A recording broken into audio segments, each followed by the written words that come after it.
et bienvenue à la ressourcerie de l'écrivain. Nous sommes le jeudi 29 février. Hier matin, je finissais de tourner et de monter la première vidéo vlog lecture qui était consacrée à les deux premiers livres de la saga The Killing Vipers de Sarah Fay. Et ben en fait j'ai lu le 3 aujourd'hui et j'ai commencé la novella. Donc autant dire que niveau addiction, on est bon, on est bon. Je vais vous mettre le lien vers la vidéo vlog lecture sur la première duologie. Disons que les deux premiers livres sont une duologie qui concerne le même couple, Reed d'abord puis Lily, et le tome 3 concerne Kurt. Il n'y a plus de retour en arrière. Kurt assume les décisions prises par son club, bien que la collaboration avec les Eagle Eye le malmène. Le retour de sa mère, qui peine à sortir de son addiction à l'alcool, pèse encore plus sur ses épaules. S'il n'avait pas à gérer sa nouvelle employée, Alicia, ce serait si facile. Celle-ci s'acharne à lui répondre et à le remettre en place en toute occasion. Et si elle se trouvait au cœur de tous ses problèmes? Alicia doit prendre ses responsabilités, elle qui adore les fuir. Travailler au garage des Killing Vipers ne la gêne pourtant pas autant qu'elle le pensait. Bien entourée, ses démons n'ont pas refait surface. L'attitude de Kurt l'insupporte, mais il cache sa vraie personnalité derrière un masque de moquerie. Si elle reconnaissait son attirance envers lui, tout deviendrait plus limpide. Quand la réalité de ses obligations la frappe de plein fouet, elle ne peut plus reculer. Jusqu'à quel point Alicia est prête à aller pour les Killing Vipers? Kurt réussira-t-il à se fier à elle, sa confiance étant pourtant érodée par les années? Là, on a un truc qui est assez intéressant. Je vais spoiler les deux premiers tomes. Donc, nous avons Kane, qui est un petit peu le grand méchant, et nous avons Alicia, qui est sa sœur. Alicia, elle fait donc partie d'une famille qui touche à la mafia. C'est plutôt de la mafia un peu en col blanc, des gens qui ont du pouvoir, qui ont du fric. Kane, son frère, qu'on a rencontré dans les deux premiers tomes et dont on s'est rendu compte que c'était vraiment pas un bon gars du tout. C'est un mec qui est dangereux, c'est un mec qui est malade. Kane, il a été mis au vert par son père. Le père d'Alicia et Kane, Mason Blake, je vais y arriver, c'est le seul qui a de l'ascendant sur son fils. C'est le seul qui est en mesure de pouvoir l'arrêter. Sinon, il peut être en totale roue libre. Bref. Alicia, c'est une nana qui est dans la fuite. Il y a des choses qu'elle n'arrive pas à supporter en fait. Elle a un vécu traumatique et Alicia, elle a voulu vivre sa vie par elle-même, sauf qu'il est arrivé un drame et Alicia, en fait, elle ne veut... Moins elle peut en avoir affaire avec sa famille, mieux c'est pour elle. Elle les aime, hein. Elle aime son père, elle aime son frère, elle est consciente des difficultés de son frère, qui est autant fric contre le fric que leur père, mais on va dire pour sa santé mentale, elle les maintient à distance. Et si vous voulez, Alicia, on l'a rencontrée à Sacramento dans le tome 2, parce qu'elle a filé un sacré coup de main à Lily. Elle a été très soutenante envers elle. Kurt, c'est le meilleur pote de Reed. Reed qui est donc le héros de la duologie précédente qui est en couple avec Lily. Kurt et Reed, ils se connaissent depuis qu'ils sont gosses, depuis qu'ils ont 8-10 ans, un truc comme ça. C'est vraiment des copains. Non, c'est plus que des copains, ce sont des meilleurs amis, ils sont prêts à tout l'un pour l'autre. Là où Reed, il avait quand même une famille qui était plutôt équilibrée, avec une maman qui est très présente, un papa qui l'a quand même tenu à distance pendant une dizaine d'années quand ils sont passés par la case prison. Kurt, par contre, il n'a pas du tout une famille équilibrée. Il a une sœur aussi dont on entend juste un petit peu parler. Sa maman se démène actuellement avec des problèmes d'alcool et le père de Kurt était alcoolique et violent après avoir perdu son boulot, un truc comme ça. Ce qui a précipité un peu le fait que Kurt, il avait besoin de s'éloigner de cette maison même en étant tout jeune, qu'il a commencé très tôt à faire des conneries. Il a été pris sous l'aile d'un des anciens du club des Killing Vipers. Et bref, cet homme-là, c'est le point d'entrée aussi de Kurt chez les Killing Vipers. D'autant qu'il me semble bien que Kurt, il va être en prison en même temps que le président des Killing Vipers. Alors, le truc que je trouve très intéressant, c'est que Alicia, c'est une nana, si vous voulez, c'est une nana qui est friquée, qui a de l'éducation, qui a fait des études, ce qui n'est pas du tout le cas, je pense, des motards. Ce qui fait que elle peut avoir un peu une posture de je sais tout et comment dire, paraître un peu prétentieuse. Sauf que bon, elle n'est pas très, on va dire c'est pas quelqu'un qui est très sociable. Enfin moi c'est comme ça que je l'ai ressenti. Alors que Kurt il l'est complètement. Kurt il peut être archi maladroit. C'est un peu lourdeau Kurt. Il manque un peu de subtilité entre guillemets, mais moi, je le trouve très drôle. Et en termes de construction de personnage, c'est super intéressant et d'autant plus que Sarah, elle arrive à rendre crédible un couple qui a quand même des origines sociales qui sont différentes, même s'ils touchent tous les deux à la délinquance, au crime. Kurt par rapport à ses agissements et Alicia plutôt par rapport à ses fréquentations, à sa famille. Et en fait, ils sont tout le temps en train de se friter. Et enfin, c'est pas de l'énorme engueulade, disons, mais enfin, ils se remettent à leur place. Kurt, il est perçu comme insolent. Kurt, il a un langage qui est grossier, alors qu'on voit par exemple, ça j'avais oublié de le dire dans la première vidéo, dans le premier vlog lecture sur la duologie, c'est que Sarah, elle maîtrise vraiment ses points de vue. Parce qu'on a des personnes qui ont des niveaux de langage qui sont différents, parce qu'ils n'ont pas la même culture, pas les mêmes instructions entre guillemets, et ça se ressent vachement au niveau des points de vue. Où Reed par exemple, et Lily déjà, Reed était beaucoup plus grossier entre guillemets que Lily, et là c'est le cas aussi pour Kurt, qui est plus grossier qu'Alicia, qui peut le lui reprocher d'ailleurs, parce qu'Alicia elle est quand même plutôt de la haute. De la haute un petit peu mafieuse, mais de la haute quand même. Et il y a vraiment une grande maîtrise au niveau des personnages, je trouve. J'ai trouvé ça super intéressant. Et le truc que j'aime beaucoup, donc j'ai eu confirmation, parce que j'en ai discuté avec Sarah, c'est que c'est bien une grande fan de Sons of Anarchy. et le côté famille, en fait, c'est vraiment quelque chose qui est important pour elle et qui se voit dans ses bouquins. Parce que Kurt, il a une relation qui est complètement fracassée avec sa maman.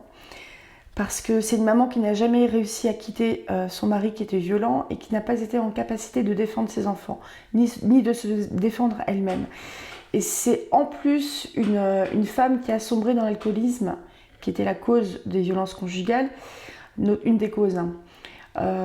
Et elle a sombré elle-même dans l'alcoolisme une fois que son mari est parti. Je crois qu'il est parti, il n'est pas mort, il ne me semble pas. Et si vous voulez, c'est une nana qui passe son temps à entrer et à sortir de désintoxication, avec une fille qui ne veut pas trop que ses enfants voient leur grand-mère, avec Kurt qui est plutôt encombré par cette maman parce qu'il ne sait plus quoi faire, parce que l'alcoolisme revient constamment.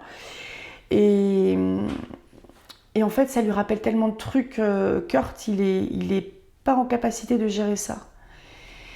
Et c'est là qu'Alicia va avoir toute sa place, justement. Et je trouve vraiment, il me semble bien que dans la première duologie aussi, le couple se formait plus ou moins avec la complicité de la maman. Et je trouve que c'est hyper chou, moi. Si vous voulez, à un moment, il y a vraiment une barrière qui va s'abaisser entre Kurt et Alicia.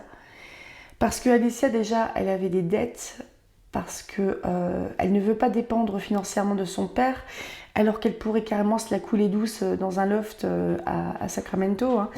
Elle n'avait pas besoin de bosser, cette nana. Mais elle mène une activité qui lui est très importante, donc je ne veux pas vous spoiler là-dessus. Et elle est quasiment du côté du bénévolat en fait. Et c'est quelque chose qui est lié à un drame qu'elle a vécu et qui lui apporte certainement un petit peu de sentiment d'utilité et un peu de sentiment de donner un sens aussi à ce drame. C'est important pour elle. Et j'ai trouvé ça très cohérent. Très cohérent. Mais je trouve que c'est vraiment sur le plan du scénario. Moi j'y mets. Il faudra que je demande à Sarah. N'hésite pas à me répondre en commentaire, Sarah, parce que je sais que tu as regardé la première vidéo. Est-ce que tu mets des post-it partout avec des fils? C'est un peu comme dans les trucs d'enquête, parce que je trouve qu'en termes de construction, je ne suis pas du tout une grande lectrice de polar, au contraire, mais enfin de policiers, romans à suspense, etc. Mais je trouve qu'il y a quelque chose au niveau de la construction qui me fait penser aux histoires d'enquête où tout est vraiment intriqué et pensé. Je vous jure, au niveau du scénario, ça se tient mais à fond les ballons. Au niveau des personnages, ça se tient aussi. Ils sont cohérents de A à Z. Ils évoluent au fil de leur histoire aussi. La scène, parce qu'on est bien sur de la romance, donc il y a une scène d'amour, une scène de sexe. La scène de sexe, moi je l'ai trouvée mais touchante. Là, on sent vraiment que les barrières s'abaissent, que c'est pas juste une baise entre guillemets. On sent que c'est important, que cet instant-là est important et que la personne avec qui ils vont avoir une relation sexuelle est importante. Et c'est plein de respect, c'est plein d'amour, mais c'est super beau. Les scènes aussi familiales, mais il y a une chose qui s'était décantée par exemple entre Reed et son père. Je ne sais plus dans quel tome, peut-être le premier ça avait commencé et ensuite dans le deuxième. Mais entre Kurt et sa maman, ça va aller mieux. Mais comment ça me... Moi ça me touche vraiment. Mais je suis vraiment fan. Hein. Je vous jure, je vais tous les bouffer dans la semaine. Donc pour la petite blague, à chaque fois je vous dirai quel jour je tourne. Je pense que je vais m'arrêter là. Parce qu'on quitte du coup Kurt et Alicia qui sont ensemble. On quitte aussi Alicia qui a pris une décision très importante, très significative, avec laquelle Kurt et sont pas vraiment en accord. Mais bon... Et je vais lire du coup Acceptation, ensuite Charlie et Matt, lisez les Killing Vipers. Je suis convaincue, et je suis vraiment convaincue par l'univers de Sarah. A tout de suite pour vous, et peut-être à demain pour moi. Salut. Bonjour à tous, nous sommes le vendredi 1er mars, et j'ai donc lu The Killing Vipers Acceptation dans la journée. C'est un livre qui est assez court, il me semble qu'il faisait 64 pages sur ma version e-book, donc on est vraiment sur une novella qui n'est pas très grande. Acceptation, ça a un sens très important d'ailleurs dans... je pense que ça a plusieurs sens et ça annonce pas mal de choses, à la fois sur Charlie et Matt. Donc pour rappel, non je crois que je ne vous l'ai même pas dit, dans le MC des Killing Vipers, parmi les membres, nous avons Charlie, qui est une fille et qui est la fille du président, du prez, qui s'appelle Phil, si je ne me trompe pas, parce qu'il commence à y avoir pas mal de monde. Et Matt, c'est un gars qui y a sa place, il n'est pas prospect, il y a clairement sa place. Et en fait, Matt, il est un peu décrit comme le beau gosse. Là où... Reed, il a du charme, mais il est un peu trop réservé. Kurt, il est décrit aussi comme ayant du charme, mais étant peut-être un peu plus... comme il se la ramène tout le temps, il est chiant. Le Matt, il est décrit comme le beau gosse. Et donc nous avons appris dans les tomes précédents que Charlie, assez tôt, en fait, elle a été initiée par son père à tout ce qui touchait aux motos. Donc elle a des compétences en mécanique, elle a des compétences de pilotage entre guillemets aussi, si ça se dit. Et elle a des attitudes qui sont assez masculines. Elle est très grande gueule. Je pense c'est une nana qui est assez bruyante en fait, qu'on va remarquer. Elle n'est pas spécialement décrite comme étant jolie, j'ai pas le souvenir.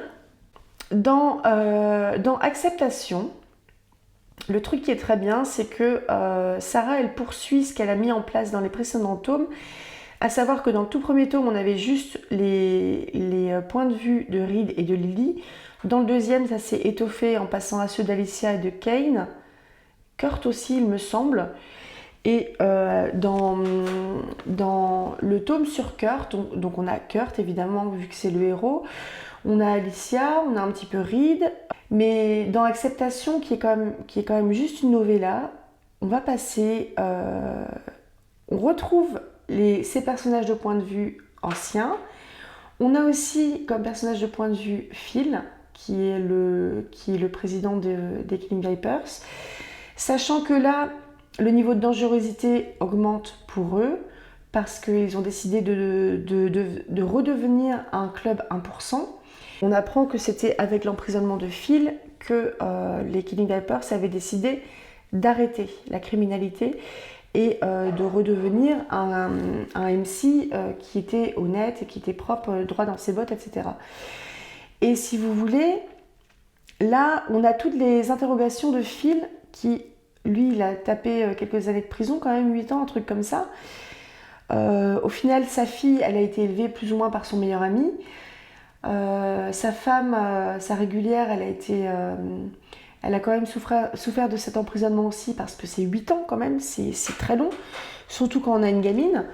Puis je pense qu'en gros, quand il est entré en prison, il avait une enfant, et quand il est revenu, il avait une ado. Et il a raté tout ça, parce que c'est pas au parloir ou au téléphone ou par des lettres qu'il voit sa fille grandir. Et donc, les Killing Vipers, ils ont tous voté pour retourner dans la criminalité. C'était pour soutenir Reed et pour protéger Lily. Lily qui avait juste été nommée comme la régulière de Reed. Et en fait, on sent que Phil, il accuse le coup. Il a beaucoup de mal avec ça.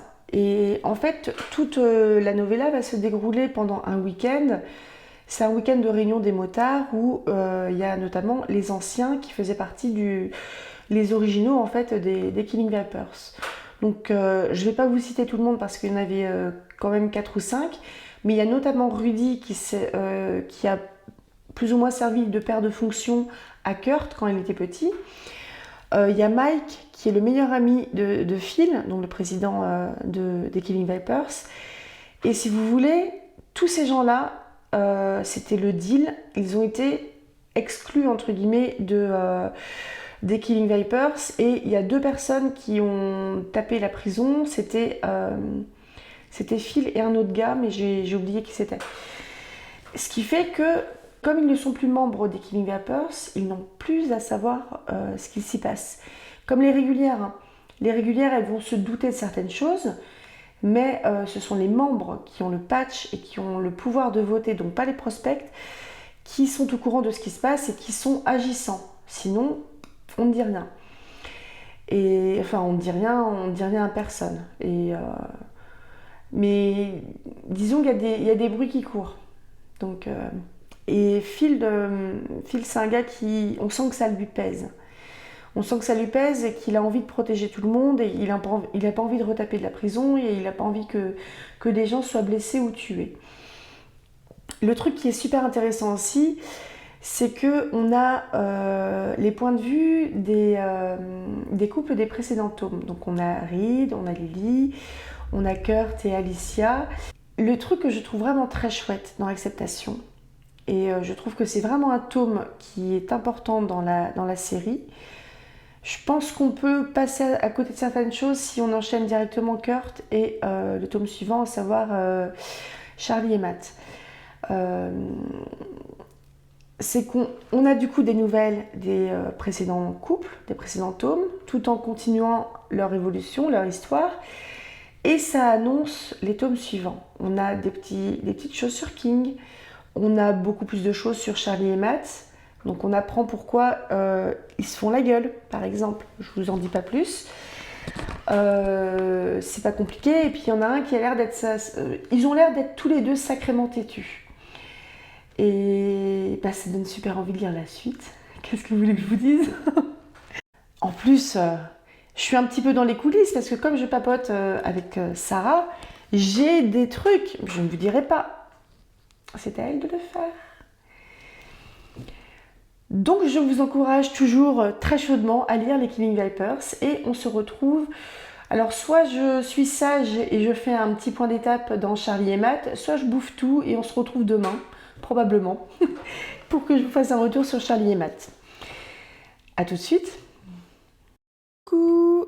Donc j'ai lu la moitié du livre, du 4e livre de l'histoire, Charlie et Matt, qui est consacré à Charlie et Matt, vous vous en doutiez peut-être. Je vais vous lire le résumé de Charlie et Matt, qui est donc le tome 4. La pente n'a jamais été aussi vertigineuse. Les Killing Vipers montent d'un cran. Afin de répondre à d'éventuelles attaques, ils envoient Matt et Charlie chez les Eagle Eye pour les former.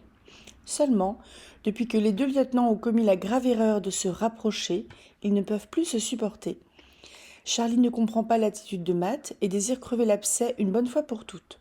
Son partenaire d'infortune, au contraire, la fuit, Charlie le ramenant à un passé qu'il préfère oublier. Et ben où j'en suis, on ne sait pas encore. Dans cet environnement tendu, les catastrophes s'enchaînent et le club risque le pire. Comment évoluer dans la nouvelle donne du MC? Comment vivre une relation dans cette période aussi sombre où tout semble les mener à la séparation? Entre épreuve et remise en question, Matt et Charlie réussiront-ils à trouver leur place? Si oui, à quel prix?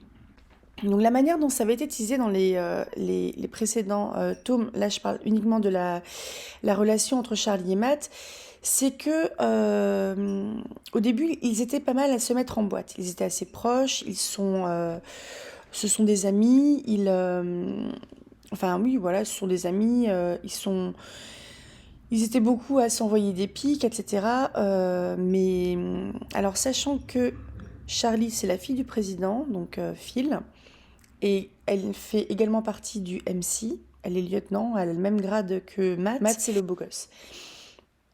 Et le truc que je trouve super intéressant, c'est que là, au niveau de l'histoire du MC, donc l'histoire qui a commencé avec le livre Reed, donc Reed, Lily, Kurt, Acceptation et maintenant Charlie et Matt, le MC a décidé pour aider Reed et Lily de replonger dans les MC 1%, donc dans la délinquance.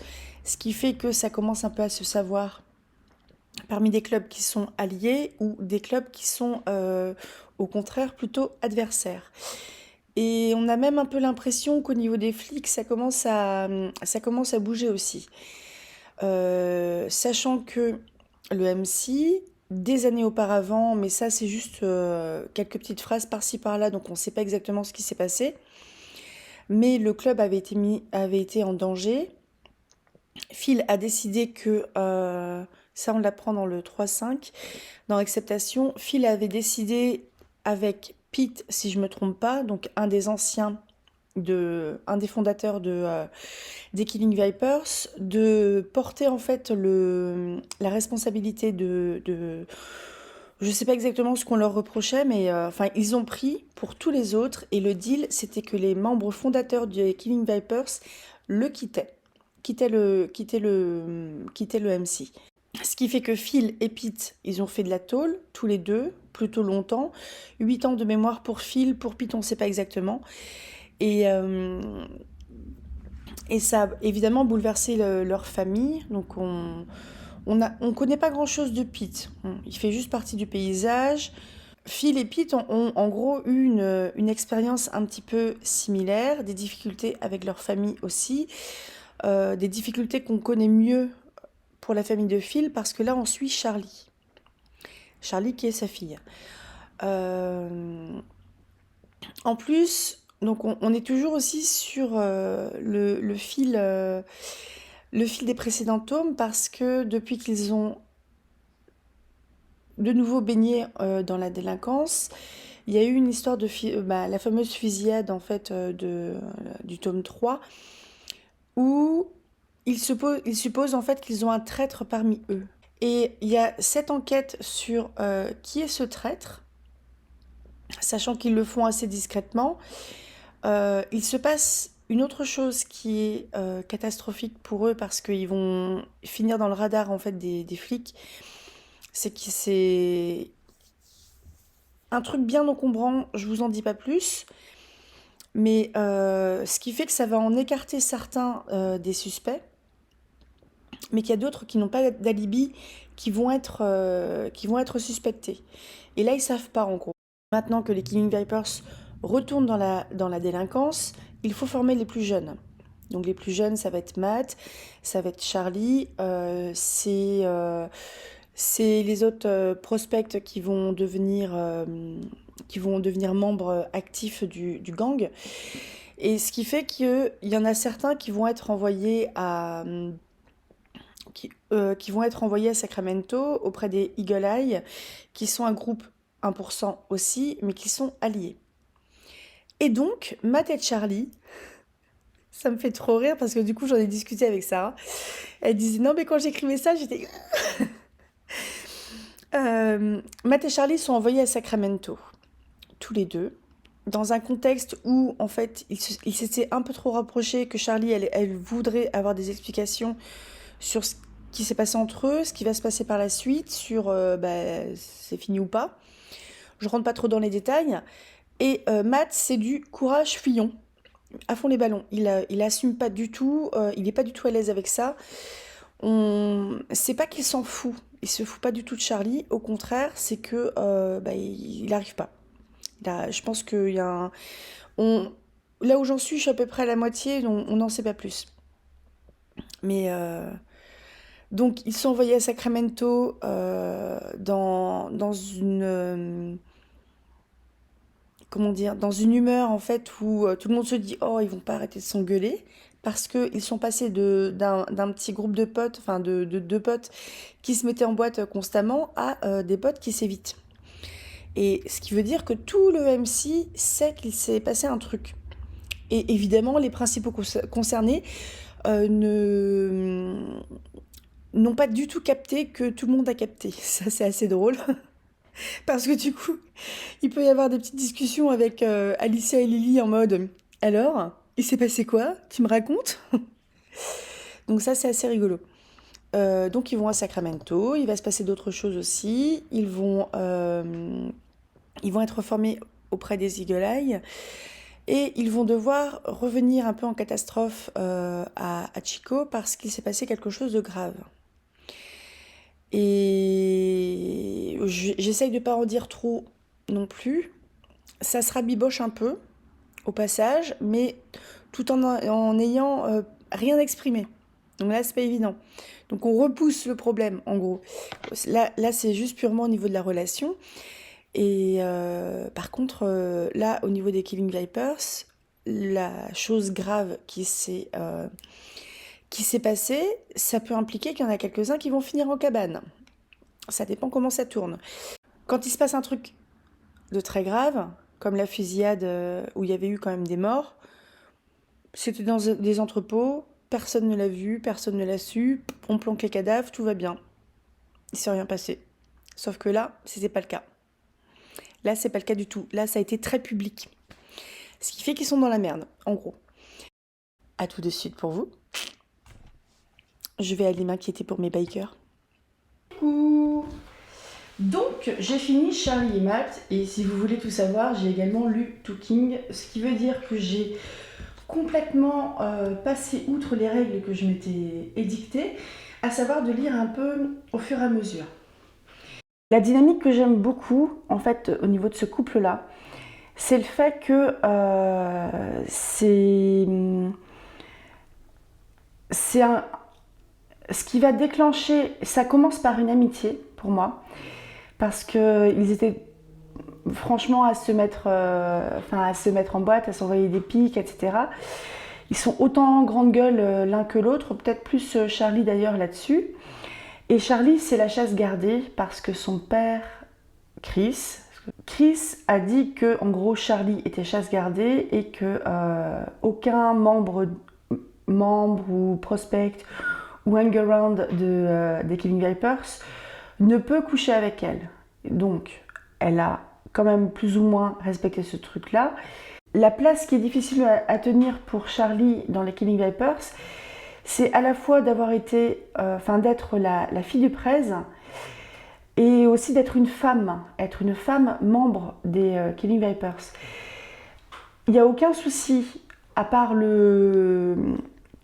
l'interdit de coucher avec elle au niveau des Killing Vipers. Elle est un membre à part entière. Elle fait bien le distinguo entre sa place de membre des Killing Vipers et sa place de fille du prez, ce qui fait que dans leur rapport entre Chris et Charlie, c'est quand même bien établi ça. C'est là je parle à ma fille ou là je parle à la membre des Killing Vipers. Et donc là tu me dois obéissance. Là où en tant que fille, peut-être qu'elle peut un peu plus jouer. Leur relation à ce niveau-là est très claire.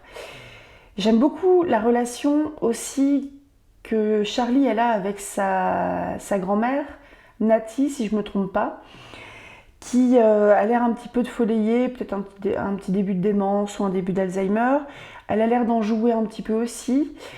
Et c'est vraiment la petite fille là. Et j'aime beaucoup la relation qu'elles ont toutes les deux. Et la grand-mère Natty est la seule à appeler Charlie Chacha. Et quand un autre des membres des Killing Vipers entend ce surnom-là et le répète, ça va mal se passer pour lui. Mais je trouve qu'il y a une notion de respect qui est vraiment jolie dans les Killing Vipers. Et c'est de la vraie solidarité, là où dans Sons of Anarchy, les circonstances faisaient que parfois, souvent, ils mettaient des membres pouvaient être abandonnés, laissés de côté, ou les règles qu'ils avaient établies étaient balayées parce qu'il y avait des circonstances. Et ça ne se produit pas dans les Killing Vipers. Le niveau de dangerosité augmente parce qu'il y a de plus en plus d'ennemis, il y a les MC ennemis qui s'allient, etc. Il y a plein de trucs un peu bizarres et qui peuvent être dangereux pour les Killing Vipers qui se mettent en route. Et franchement, c'est vraiment, vraiment bien mené. Je vous conseille à fond de lire les Killing Vipers. Vu que j'ai déjà lu King, je vais m'empresser d'enregistrer aussi le début du vlog lecture qui sera consacré à King et Résignation, la novella qui sort au mois de mai. Donc ça va sortir sans doute au mois de mai. Je vais vous laisser là-dessus, sur ces belles paroles. Rêvez tout grand, lisez tout plein et lisez les Killing Vipers. À bientôt. Ah, puis ne quittez pas parce que juste derrière, il y a le déballage. Il y a le book haul. Non, pas le book haul, le box haul. Je sais pas comment. Si, il y a un book haul, il y a un livre. Il y a le haul. À tout de suite, donc. Mais rêvez tout grand quand même, parce que ça fait toujours du bien. Coucou. Comme je vous ai promis, je viens de recevoir la box de Sarah Faye. Donc la box Killing Vipers qui était en édition limitée, oui ça doit être le terme, je crois qu'elle n'en faisait qu'une 30aine, donc il fallait sauter dessus. Bon, j'ai déjà ouvert le carton, le paquet, j'aurais pas dû je vais vous montrer ce que j'ai eu. On va commencer par un tote bag avec en chibi les différents couples. Donc on a King avec ses tresses, donc King et Marlène avec ses tresses là. Ça doit être Kurt et Alicia. Ça c'est Charlie et Matt. Et Reed et Lily. Moi j'aime bien les tote bags. En plus il est joli. J'ai reçu un carnet Killing Vipers, AMC de California. C'est pas le caducée médical qui ressemble un peu à ça. En fait, c'est un gang de médecins. Sarah s'est trompée. C'est le truc. Ils livrent des vaccins Donc c'est un joli carnet avec des feuilles détachables et des lignes. Moi j'aime bien, les carnets ça sert toujours. Donc merci. Je fais ça comme si c'était un cadeau. J'ai eu une petite enveloppe avec plein de petites choses. Je ne sais pas si j'ai... Nous avons ici une illustration de la rencontre entre Reed, Lily et Kurt. Donc, sachant que Kurt connaissait déjà Lily. Dans le tome, le premier tome de The Killing Vipers, qui s'appelle Reed, avec une petite citation. Tout mon être réagit face à cette vision, alors que je ne la connais pas, je pourrais me prosterner à ses pieds. C'est une illustration réalisée par Okami Art. Je mettrai en barre d'information. C'est joli, moi j'aime bien. Nous avons eu un petit badge Killing Vipers de MC. Oh, c'est trop mignon. Ça, c'est un truc un magnet qui va sur le frigo avec donc toujours Killing Vipers et la petite vipère tueuse qui est trop choupidou. J'ai eu une bague de lecture que je vais vous dépioter. Je suis désolée, je suis bandée. Le principe de la bague de lecture, c'est... Elle est pailletée. On dirait de la résine, je pense. Avec deux couches différentes. Et en fait, le principe, c'est que vous allez... vous la mettez à votre doigt. Vous ouvrez votre livre. J'ai pris le premier bouquin qui passait.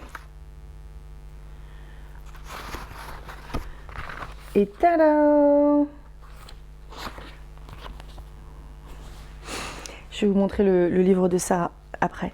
Un porte-clés en résine. Là, je vais vous le dépioter parce qu'il est emballé. Porte-clés en résine, un porte-clés en résine transparent, toujours sur les Killing Vipers, sur le MC. Un crayon pour aller avec le carnet, un crayon tout fin de Killing Vipers. Et des marque-pages. Des marque-pages, je sais. Un marque-page sur le recueil de nouvelles de Noël. Donc avec Sarah Fay, Zoé Aran, Adelka, Millie S, Valérie Delahaye, Sandy Christine. Et on a les QR codes qui mènent au compte Insta de tout le monde. Je ne suis pas sûre que ça va marcher sur l'écran. Je vous les mettrai en lien. J'ai eu un marque-page sur Accord conclu, qui est le premier livre, la première romance contemporaine. C'est une romance boss-employé entre, j'ai oublié les noms, Léa et Raphaël, je crois. Et c'est comme ça que j'ai découvert l'écriture de Sarah. J'ai vraiment aimé, j'ai vraiment apprécié. On a des marque-pages à l'effigie des couvertures. Donc, la couverture du tome 1, Reed. La couverture du tome 2, Lily. Donc, c'est le même couple, la duologie. La couverture du tome 3, Kurt, pour Kurt et Alicia. Le 3.5, la novella Acceptation. Et enfin, le tome 4, Charlie et Matt. Donc, elle m'a précisé dans un papier, voilà, parce que j'ai eu une petite carte dans l'ordre, sur les Killing Vipers. Cher Sifoel ou Nora, comme vous voulez, les Killing Vipers te remercient pour ta commande. J'espère que les petits goodies en plus te plairont. Désolée, mes marque-pages de King sont déjà envoyés à l'endroit où je fais ma rencontre ce samedi 9 et j'ai oublié d'en garder un peu. Belle lecture, Sarah. Donc ça, c'est pas grave du tout. J'ai eu des Skittles. J'en ai pas mangé depuis un temps infini. C'était donc dans le carton une belle enveloppe. Oh là, j'ai disparu. Vous avez vu comme il est mignon son étiquette, elle est trop belle. Une étiquette sur Reed et Lily. Donc le livre que j'ai commandé, je n'ai pas commandé de livre des Killing Vipers parce que j'avais envie aussi de découvrir d'autres livres de Sarah. Sachant que bon, voilà. Donc je voulais découvrir autre chose de Sarah et j'ai pris appris. Je sais que c'était quelque chose qui concernait Noël, mais je me souviens plus.